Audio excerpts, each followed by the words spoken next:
ಒಂದು ಬೌಲ್ ತಗೊಂಡಿದೀವಿ. ಅದಕ್ಕೆ ಬೇಯಿಸಿರೋ ಆಲೂಗಡ್ಡೆನ ಸೇರಿಸ್ಕೊಳ್ತಾ ಇದೀವಿ. ಸಾಫ್ಟ್ ಆಗಿ ಬೇಯಿಸ್ಕೋಬೇಕು ಆಲೂಗಡ್ಡೆನ. ಈ ಆಲೂಗಡ್ಡೆನ ಬೇಕಂದ್ರೆ ನೀವು ಕೈಯಿಂದನೂ ಸ್ಮ್ಯಾಶ್ ಮಾಡ್ಕೋಬೇಕು, ಇಲ್ಲ ಅಂದ್ರೆ ನಿಮ್ಮ ಹತ್ರ ಸ್ಮ್ಯಾಶರ್ ಇದ್ರೆ ಸ್ಮ್ಯಾಶರ್ ಇಂದಾನು ನಾವು ಇದನ್ನ ಸಾಫ್ಟ್ ಆಗಿ ಸ್ಮ್ಯಾಶ್ ಮಾಡ್ಕೊಂಡು ಬರಬೇಕು. ಸೊ ನೋಡಿ ಎಲ್ಲದನ್ನು ಈ ತರ ಸ್ಮ್ಯಾಶ್ ಮಾಡ್ಕೊಂಡು ಬಂದಿರೋದು. ಸೊ ನೋಡಿ ಇವಾಗ ಇದ್ರೊಳಗಡೆ ರುಚಿಗೆ ಉಪ್ಪನ್ನ ಹಾಕೊಳ್ಳೋಣ. ಉಪ್ಪನ್ನ ನೋಡ್ಬಿಟ್ಟು ಹಾಕೊಳ್ಳಿ. ಒಂದು ಅರ್ಧ ಸ್ಪೂನ್ ಅಷ್ಟು ಧನಿಯಾ ಪೌಡರ್ ಅನ್ನ ಹಾಕೊಳ್ಳೋಣ. ಅರ್ಧ ಸ್ಪೂನ್ ಅಷ್ಟು ಕರಿ ಮೆಣಸಿನ ಪುಡಿನ ಹಾಕೊಂಡಿರೋದು, ಬ್ಲಾಕ್ ಪೆಪ್ಪರ್ ಪೌಡರ್. ಒಂದು ಅರ್ಧ ಸ್ಪೂನ್ ಅಷ್ಟು ಗರಂ ಮಸಾಲ. ಇವಾಗ ಇದಕ್ಕೆ ನಾವು ಒಂದ್ ಸ್ವಲ್ಪ ಚಿಲ್ಲಿ ಫ್ಲೇಕ್ಸ್ ಅನ್ನ ಹಾಕೊಳ್ಳೋಣ. ಚಿಲ್ಲಿ ಫ್ಲೇಕ್ಸ್ ನಿಮ್ಗೆ ಯಾವ ತರ ಬೇಕು, ಜಾಸ್ತಿ ಬೇಕಂದ್ರೆ ಜಾಸ್ತಿ ಹಾಕೊಳ್ಳಿ, ಕಡಿಮೆ ಬೇಕಂದ್ರೆ ಕಡಿಮೆ ಹಾಕೊಳ್ಳಿ. 1 ಸ್ಪೂನ್ ಅಷ್ಟು ಇಲ್ಲಿ ನಾನು ಆರ್ಗ್ಯಾನೋನ ತಗೊಂಡಿದ್ದೀನಿ. ಇದು ಆಪ್ಷನಲ್ ಇದೆ, ನಿಮ್ಗೆ ಬೇಕಂದ್ರೆ ಹಾಕೊಳ್ಳಿ ಅಥವಾ ನೀವು ಇದನ್ನ ಸ್ಕಿಪ್ ಮಾಡ್ಕೋಬಹುದು. ಟೇಸ್ಟ್ ಮೇಕರ್ ಆಗಿ ಕೆಲಸ ಮಾಡುತ್ತೆ. ಸೊ ಇದು 1 ಸ್ಪೂನ್ ಹಾಕೊಂಡಿದ್ದೀನಿ. ಅರ್ಧ ಸ್ಪೂನ್ ಅಷ್ಟು ಇಲ್ಲಿ ನಾನು ಚಾಟ್ ಮಸಾಲಾನ ಹಾಕೋತಾ ಇದ್ದೀನಿ. 1 ಸ್ಪೂನ್ ಅಷ್ಟು ಕೆಂಪು ಖಾರದ ಪುಡಿ. ಖಾರನ ನೋಡಿ ಹಾಕೊಬೇಕು. ಹೌದು, ಯಾಕಂದ್ರೆ ಚಿಲ್ಲಿ ಫ್ಲೇಕ್ಸ್ ಬೇರೆ ಹಾಕೊಂಡಿರ್ತೀವಿ. ಹೌದು. ಸ್ವಲ್ಪ ಅರಿಶಿಣದ ಪುಡಿನ ಹಾಕೊಳ್ಳೋಣ, ಇದರಿಂದ ಕಲರ್ ತುಂಬಾ ಚೆನ್ನಾಗಿ ಬರುತ್ತೆ. ಸೊ ಇವಾಗ ನಾವು ಇದು ಎಲ್ಲಾನು ನೀಟಾಗಿ ಮಿಕ್ಸ್ ಮಾಡ್ಕೊಳ್ಳೋಣ ಫಸ್ಟ್. ಸೊ ನೋಡಿ ಮಸಾಲೆ ಎಲ್ಲ ತುಂಬಾ ಚೆನ್ನಾಗಿ ಮಿಕ್ಸ್ ಆಗಿದೆ. ಇವಾಗ ನಾವು ಇದ್ರ ಒಳಗಡೆ ಕೆಲವೊಂದೊಂದು ತರಕಾರಿಗಳನ್ನ ಹಾಕೊಳ್ಳೋಣ. ಯಾವ್ದು ಅಂತ ನೋಡೋಣ ಬನ್ನಿ. ಇದ್ರ ಒಳಗಡೆ ಇವಾಗ ನಾವು ಸಣ್ಣದಾಗಿ ಕಟ್ ಮಾಡ್ಕೊಂಡಿರುವಂತ ಕ್ಯಾಪ್ಸಿಕಮ್ನ ಹಾಕೊಳ್ಳೋಣ. ಇಲ್ಲಿ ನಾನು ಗ್ರೀನ್ ಕ್ಯಾಪ್ಸಿಕಮ್ ತಗೊಂಡಿದ್ದೀನಿ. ನಿಮ್ಮ ಹತ್ರ ಕೆಂಪು ಅಥವಾ ಹಳದಿ ಕಲರ್ ಕ್ಯಾಪ್ಸಿಕಮ್ ಇತ್ತಂದ್ರೂ ಹಾಕೋಬಹುದು. ಸ್ವಲ್ಪ ಆನಿಯನ್ನ ಹಾಕೊಳ್ಳೋಣ, ಸಣ್ಣದಾಗಿ ಕಟ್ ಮಾಡ್ಕೊಂಡಿರೋಂಥ ಆನಿಯನ್ನು. ಸ್ವಲ್ಪ ಕೊತ್ತಂಬರಿ ಸೊಪ್ಪನ್ನ ಹಾಕೊಳ್ಳೋಣ. ನಾವಿಲ್ಲಿ ಬೇಯಿಸಿರೋ ಬಟಾಣಿನ ಹಾಕೊಳ್ತಾ ಇದೀವಿ. ನೀವು ಹಸಿ ಬಟಾಣಿ ಕೂಡ ಹಾಕೊಬಹುದು. ನಾವಿಲ್ಲಿ ಬೇಯಿಸ್ಬಿಟ್ಟು ತಗೊಂಡಿದೀವಿ. ನೋಡಿ ಎಷ್ಟು ಸಾಫ್ಟ್ ಆಗಿ ಬೇಯಿಸ್ಕೊಬೇಕು. ಸೊ ಇದನ್ನೆಲ್ಲಾನು ಇವಾಗ ನಾವು ನೀಟಾಗಿ ಮಿಕ್ಸ್ ಮಾಡ್ಕೊಳ್ಳೋಣ ಅಂತೆ. ಚೆನ್ನಾಗಿ ಇದು ಬೈಂಡ್ ಆಗಬೇಕು. ನೋಡಿ ಈ ತರ ನೀಟಾಗಿ ಬೈಂಡ್ ಆಗಬೇಕು. ನಿಮ್ಗೆ ಇಷ್ಟ ಆಗಿರುವಂತ ತರಕಾರಿನ ಹಾಕ್ಬಿಟ್ಟು ಸಹ ನೀವು ಇನ್ನ ಹೆಲ್ದಿ ಮಾಡ್ಕೋಬಹುದು. ಸೊ ಇದೆಲ್ಲಾನು ನಾವು ನೀಟಾಗಿ ಕಲಿಸ್ಕೊಂಡು ಬರೋಣ. ಸೊ ನೋಡಿ ಇದು ನೀಟಾಗಿ ಕಂಬೈನ್ ಆಗಿದೆ, ನೀಟಾಗಿ ಮಿಕ್ಸ್ ಆಗಿದೆ. ಇವಾಗ ಸದ್ಯಕ್ಕೆ ಈ ಮಿಶ್ರಣನ ನಾವು ಪಕ್ಕಕ್ಕೆ ಇಟ್ಟು ನೆಕ್ಸ್ಟ್ ಏನ್ ಮಾಡೋದು ಅಂತ ನೋಡೋಣ. ನೋಡಿ ಮೊದಲಿಗೆ ಒಂದು ಬೌಲ್ ತಗೊಂಡಿದೀವಿ. ಅದ್ರೊಳಗಡೆ 1 ಕಪ್ದಷ್ಟು ಇಲ್ಲಿ ನಾನು ಗೋಧಿ ಹಿಟ್ಟನ್ನ ಬಳಸ್ತಾ ಇದ್ದೀವಿ. ಇವತ್ತು ಗೋಧಿ ಹಿಟ್ಟನ್ನ ಬಳಸ್ಬಿಟ್ಟು ತುಂಬಾ ಹೆಲ್ದಿ ಮತ್ತೆ ನ್ಯೂಟ್ರಿಷಿಯಸ್ ರೆಸಿಪಿನ ನಾವು ಮಾಡ್ತಾ ಇದ್ದೀವಿ. ಸೊ ಇವಾಗ ಇದ್ರ ಒಳಗಡೆ ರುಚಿಗೆ ಉಪ್ಪನ್ನ ಹಾಕೊಳ್ಳೋಣ. ನಾರ್ಮಲ್ ಆಗಿ ನೀವು ಗೋಧಿ ಹಿಟ್ಟಿಗೆ ಎಷ್ಟು ಉಪ್ಪನ್ನ ಹಾಕೋತೀರಾ ಅಷ್ಟು ಹಾಕೊಳ್ಳಿ, ತುಂಬಾ ಚೆನ್ನಾಗಿ ರುಚಿ ಬರುತ್ತೆ. ಇದಕ್ಕೇನೆ 1-2 ಸ್ಪೂನ್ ಅಷ್ಟು ಇಲ್ಲಿ ನಾನು ಎಳ್ಳನ್ನ ಹಾಕೋತಾ ಇದ್ದೀನಿ. ಎಳ್ಳದ್ರಿಂದ ತುಂಬಾ ಕ್ರಂಚಿ ಮತ್ತೆ ತುಂಬಾ ಒಳ್ಳೆ ಫ್ಲೇವರ್ ಬರುತ್ತೆ. ಅದ್ರ ಜೊತೆ ಒಂದ್ ಸ್ವಲ್ಪ ಕಸೂರಿ ಮೆಥಿನೂ ಸಹ ಕೈಯಲ್ಲಿ ಒಂದ್ ಸ್ವಲ್ಪ ಕ್ರಶ್ ಮಾಡ್ಬಿಟ್ಟು ಹಾಕೊಳ್ಳೋಣ. ಸ್ವಲ್ಪ ಓಂ ಕಾಳನ್ನ ನಾನು ತಗೊಂಡಿದ್ದೀನಿ. ಇದರಿಂದನೂ ಸಹ ಸ್ವಲ್ಪ ಡೈಜೆಷನ್ಗೂ ತುಂಬಾ ಹೆಲ್ಪ್ ಆಗುತ್ತೆ. ಸ್ವಲ್ಪ ಕೈಯಲ್ಲಿ ತಿಕ್ತಾ ನೀವು ಇಲ್ಲಿ ಓಂ ಕಾಳನ್ನ ಹಾಕೊಳ್ಳಿ. ಇದ್ರ ಒಳಗಡೆ ಇವಾಗ ನಾನು 1-2 ಸ್ಪೂನ್ ಅಷ್ಟು ಎಣ್ಣೆನ ಹಾಕೋತಾ ಇದ್ದೀನಿ. ಎಣ್ಣೆ ಆಪ್ಷನಲ್ ಇದೆ, ಬೇಕಂದ್ರೆ ಹಾಕೊಳ್ಳಿ, ಇಲ್ಲಾಂದ್ರೆ ನಡೆಯುತ್ತೆ. ಎಣ್ಣೆ ಹಾಕೊಳ್ಳೋದ್ರಿಂದ ತುಂಬಾ ಒಳ್ಳೆ ಟೆಕ್ಸ್ಚರು ಮತ್ತೆ ತುಂಬಾ ಒಳ್ಳೆ ಕಲರ್ ಬರುತ್ತೆ. ಇದೆಲ್ಲಾನು ಮಿಶ್ರಣನ ನಾವು ಫಸ್ಟ್ ಮಿಕ್ಸ್ ಮಾಡ್ಕೊಳ್ಳೋಣ. ಸೊ ನೋಡಿ ಇವಾಗ ಇದ್ರ ಒಳಗಡೆ ನಾವು ಸ್ವಲ್ಪ ನೀರನ್ನ ಹಾಕೊಂಡು, ನೀವು ನಾರ್ಮಲ್ ಆಗಿ ಗೋಧಿ ಹಿಟ್ಟು ಯಾವ ತರ ಕಲಿಸ್ತೀರಾ ಅದೇ ತರ ನಾವು ಇಲ್ಲಿ ಕಲಿಸ್ಕೊಂಡು ಬರಬೇಕು. ಅಂದ್ರೆ ಚಪಾತಿಗೆ ನೀವು ಯಾವ ತರ ಹಿಟ್ಟನ್ನ ಕಲಿಸ್ತೀರಾ ಆ ತರ ನಾವು ಇದನ್ನ ಕಲಿಸ್ಕೊಂಡು ಬರೋಣ. ಸೊ ನೋಡಿ ಇಲ್ಲಿ ನಾವು ಗೋಧಿ ಹಿಟ್ಟನ್ನ ಚಪಾತಿ ಹದಕ್ಕೆ ಕಲಿಸ್ಕೊಂಡು ಬಂದಿರೋದು. ಇದನ್ನ ನಾವು 1-2 ನಿಮಿಷ ರೆಸ್ಟಿಗೆ ಇಡೋಣ. ಸೊ ನೋಡಿ ಇದೊಂದು 5 ನಿಮಿಷ ನೆಂದಿದೆ, ಜಾಸ್ತಿ ಹೊತ್ತೇನು ನೆನ್ಸೋದು ಬೇಕಾಗಿಲ್ಲ. ಸೊ ಇವಾಗ ಇದನ್ನ ಚಿಕ್ಕದಾಗಿ ಒಂದು ಉಂಡೆನ ಮಾಡ್ಕೊಳ್ಳೋಣ. ನೀವು ಚಪಾತಿಗೆ ಎಷ್ಟು ಉಂಡೆನ ತಗೋತೀರೋ ಅಷ್ಟು ಉಂಡೆನ ತಗೊಳ್ಳೋಣ. ಇವಾಗ ಇದನ್ನ ನಾವು ಲಟ್ಸೋಕೆ ಸ್ಟಾರ್ಟ್ ಮಾಡಬೇಕು. ಸೊ ನೋಡಿ ತೆಳಗಡೆ ಒಂದು ಸ್ವಲ್ಪ ಗೋಧಿ ಹಿಟ್ಟನ್ನ ಉದುರಿಸ್ಕೊಳ್ಳೋಣ. ಆಮೇಲೆ ಇದನ್ನ ನಾವು ಲಟ್ಟಿಸ್ಬೇಕು. ತುಂಬಾ ದಪ್ಪನೂ ಇರಬಾರ್ದು, ತುಂಬಾ ಸಣ್ಣನೂ ಇರಬಾರ್ದು, ಮೀಡಿಯಂ ಅಲ್ಲಿ ಲಟ್ಟಿಸ್ಕೋಬೇಕು ನಾವು ಇದನ್ನ. ಸೊ ನೋಡಿ ಈ ತರ ಲಟ್ಟಿಸ್ಕೊಂಡು ಬಂದಿರೋದು. ಇದು ಲಟ್ಟಿಸ್ಬೇಕಾದ್ರೂ ಏನ್ ಜಾಸ್ತಿ ಹಿಟ್ ಬೇಕಾಗಲ್ಲ. ನೋಡಿ ಇದನ್ನ ನಾವು ಈ ತರ ಲಟ್ಟಿಸ್ಕೋಬೇಕು. ತುಂಬಾ ದಪ್ಪನೂ ಇಲ್ಲ, ತುಂಬಾ ಸಣ್ಣನೂ ಇಲ್ಲ. ಸೊ ಇವಾಗ ನಾವು ಇದನ್ನ ರೌಂಡ್ ಶೇಪ್ ಅಲ್ಲಿ ಕಟ್ ಮಾಡ್ಕೋಬೇಕು. ಒಂದೊಂದೊಂದೊಂದು ಲಟ್ಟಿಸ್ಕೋತ ಕೂತ್ರೆ ತುಂಬಾ ಟೈಮ್ ತಗೊಳುತ್ತೆ. ಹಾಗಾಗಿ ಇದು ಬೇಗಂತ ಆಗುತ್ತೆ ಇದು ರೆಸಿಪಿ. ಸೊ ನೋಡಿ ಮಕ್ಳಿಗೆ ಕೂಡ ಇಷ್ಟ ಆಗುತ್ತೆ, ಪಟ ಅಂತ ಮಾಡ್ಕೊಂಡ್ಬಿಡ್ಬೋದು. ಹೌದು.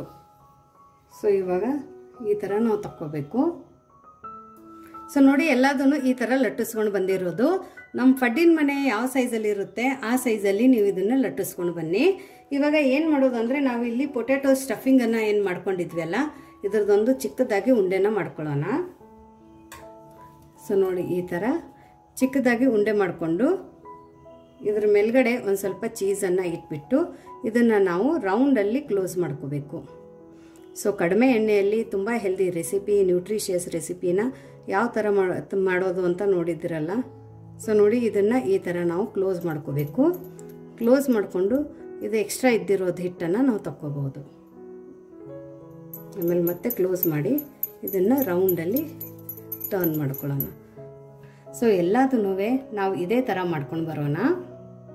ಸೊ ನೋಡಿ, ಎಲ್ಲದನ್ನು ನಾವು ಈ ಥರ ಮಾಡ್ಕೊಂಡು ಬಂದಿರೋದು. ಇವಾಗ ನೆಕ್ಸ್ಟ್ ಏನು ಮಾಡೋದು ಅಂತ ನೋಡೋಣ ಬನ್ನಿ. ಸೊ ನೋಡಿ, ಇಲ್ಲಿ ಒಂದು ಫಡ್ಡಿನ ಮನೆನ ತಗೊಂಡಿರೋದು. ಇವಾಗ ಇದು ಹೈ ಫ್ಲೇಮಲ್ಲಿ ನಾನು ಬಿಸಿ ಮಾಡ್ಕೊಳಕ್ಕೆ ಇಟ್ಕೊಂಡಿದ್ದೀನಿ.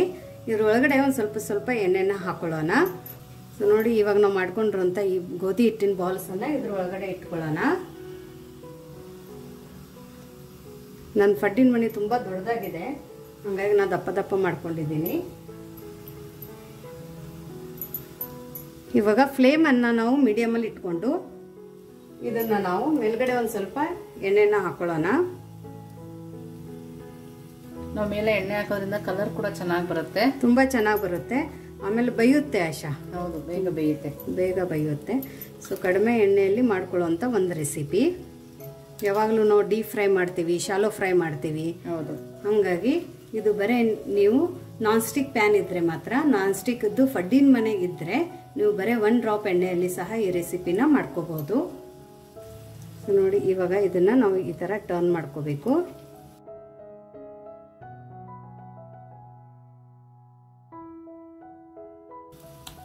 ಎಲ್ಲದನ್ನು ನಾವು ಇದೇ ಥರ ಟರ್ನ್ ಮಾಡ್ಕೋಬೇಕು. ಸೊ ನೋಡಿ, ಇದನ್ನ ನಾವು ಈ ಥರ ಪದೇ ತಿರುಗಿಸ್ಕೋಬೇಕು, ಇಲ್ಲಾಂದರೆ ಒಂದೇ ಸೈಡ್ ಇದು ಸಿಹಿದೋಗ್ಬಿಡುತ್ತೆ. ಸೊ ಹಾಗಾಗಿ ನಾವು ಪ್ರತಿ 1 ಸೆಕೆಂಡಕ್ಕೂ ಇದನ್ನು ತಿರುಗಿಸ್ತಾನೆ ಇರಬೇಕು.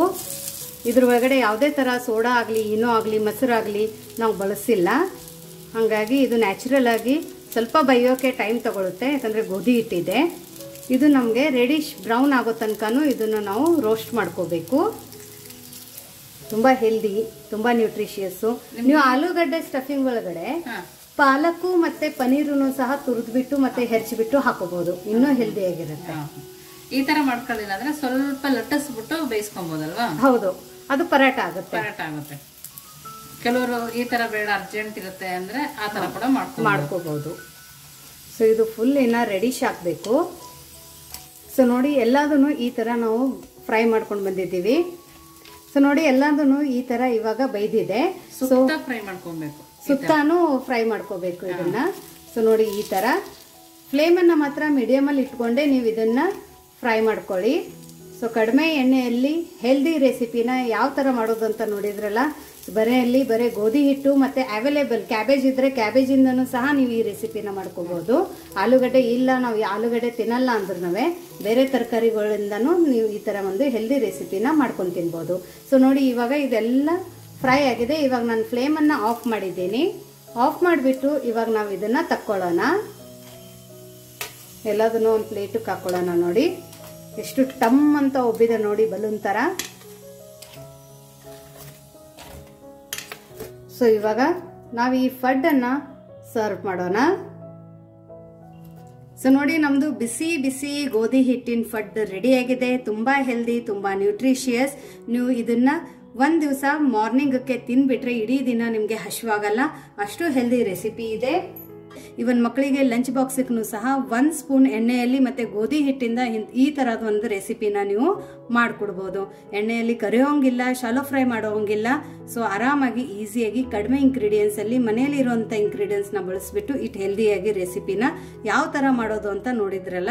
ಇದನ್ನು ನಾವು ಇವಾಗ ಕಟ್ ಮಾಡಿ ನೋಡೋಣ. ಸೊ ನೋಡಿ, ಇದನ್ನು ನಾನು ಚಾಕುವಿಂದ ಕಟ್ ಮಾಡ್ತಾ ಇದ್ದೀನಿ. ಹೊರಗಡೆ ಕ್ರಿಸ್ಪಿ, ಒಳಗಡೆ ಸಾಫ್ಟು. ನೋಡ್ತಾ ಇದ್ರಲ್ಲ, ಸಮೋಸ ಥರ ಅನ್ನಿಸ್ತಾ ಇದೆ. ನೋಡಿ ಎಷ್ಟು ಚೆನ್ನಾಗಿದೆ ನೋಡಿ, ತುಂಬ ಹೆಲ್ದಿಯಾಗಿದೆ, ತುಂಬ ಚೆನ್ನಾಗಿದೆ ಈ ರೆಸಿಪಿ. ನೋಡಶ, ತುಂಬಾನೇ ಚೆನ್ನಾಗಿದೆ. ಒಳಗಡೆ ಮಸಾಲ ಕೂಡ ಅಷ್ಟೇ ಚೆನ್ನಾಗಿದೆ. ಆಲೂಗಡ್ಡೆ, ಬಟಾಣಿ ಮಸಾಲ ಎಲ್ಲ ನೀಟಾಗಿ ಸಿಗ್ತಾ ಇದೆ. ಸಮೋಸ ತಿಂದಷ್ಟೇ ಚೆನ್ನಾಗಿರುತ್ತೆ. ಹೆಲ್ದಿ ಸಮೋಸ ಇದೆ. ಸೊ ನಿಮಗೆ ಈ ಗೋಧಿ ಹಿಟ್ಟಿನ ರೆಸಿಪಿ ಹೇಗೆ ಅನ್ನಿಸ್ತು ಅಂತ ಕಮೆಂಟ್ ಮೂಲಕ ತಿಳಿಸೋದನ್ನ ಮರಿಬೇಡಿ. ಇನ್ನೂ ನಮ್ಮ ಚಾನೆಲ್ನ ಲೈಕ್ ಮಾಡಿಲ್ಲ ಅಂದ್ರೆ ಲೈಕ್ ಮಾಡಿ, ಶೇರ್ ಮಾಡಿ, ಸಬ್ಸ್ಕ್ರೈಬ್ ಮಾಡಿ. ವಿಶ್ಫುಲ್ ಅಡುಗೆ ಮನೆಗೆ ಥ್ಯಾಂಕ್ ಯು.